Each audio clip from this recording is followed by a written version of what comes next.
Join me as I dive deep into the scriptures to uncover the real reason Jesus turned water into wine. Let's see if I can find a shocking revelation. One of the most beloved and well-known stories about Jesus is the miracle of turning water into wine at a wedding in Cana. But have you ever stopped to think about why he did it? I mean, beyond just the superficial idea that he was trying to help out a couple of newlyweds who had run out of booze. It's a moment that's often glossed over as a nice party trick, but it holds a lot of significance in understanding Jesus' character and mission. When we think about the miracle of turning water into wine, we often get caught up in the romance of the story, the happy couple, the celebration, the wine flowing like, well, water. But I think a lot of us miss the point. We assume it's just a fun miracle, a way for Jesus to show off his powers and get the party started. But what if I told you that this miracle is actually a lot deeper than that? That it's not just about the wine, but about the very heart of Jesus' message? One of the biggest misconceptions about this miracle is that it's all about the wine. I mean, let's be real, wine is often associated with celebration and indulgence, and that's exactly what we see at this wedding. But what if I told you that the wine wasn't the point at all? That the real miracle wasn't the wine itself, but what it represented? See, in biblical times, wine was more than just a drink, it was a symbol of abundance, of joy, of community. And when Jesus turned that water into wine, he was doing a lot more than just providing a drink for the partygoers.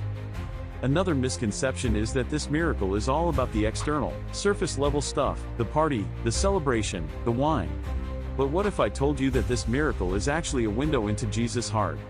That it reveals something deeper about his character and his mission? I think we often get caught up in the flashy stuff, the miracles and the healings, and we forget to look beneath the surface. We forget to ask what it is that Jesus is really trying to tell us. Let's talk about the cultural context of this miracle for a minute. In biblical times, weddings were a big deal. They were a time of great celebration and community.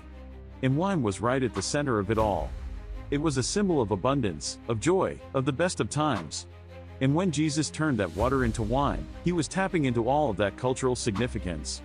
He was saying something profound about the nature of God and humanity. Wine in biblical times was also associated with the idea of blessing. When God blessed someone, he gave them abundance, abundant harvests, abundant families, abundant life. And when Jesus turned that water into wine, he was giving a blessing to that young couple, to their marriage, and to their community. He was saying that they were going to have a life of abundance, a life of joy, a life of celebration. So what does all of this have to do with the real reason Jesus turned water into wine? Well, I think it's time to reveal the shocking truth. The real reason Jesus turned water into wine was to show us that he is the ultimate bringer of abundance, of joy, of community.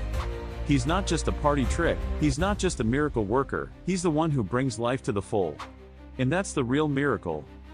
In conclusion, the miracle of turning water into wine is a lot more than just a fun party story. It's a window into Jesus' heart, a revelation of his character and mission. It's a reminder that he's the one who brings abundance, joy, and community to our lives. So the next time you think about this miracle, remember to look beneath the surface, to see the real reason Jesus turned water into wine. Thanks for diving into the scriptures with me today, and I'd love to hear your thoughts on this miracle in the comments below. And if you want to explore more biblical miracles, be sure to check out my video on the feeding of the 5,000.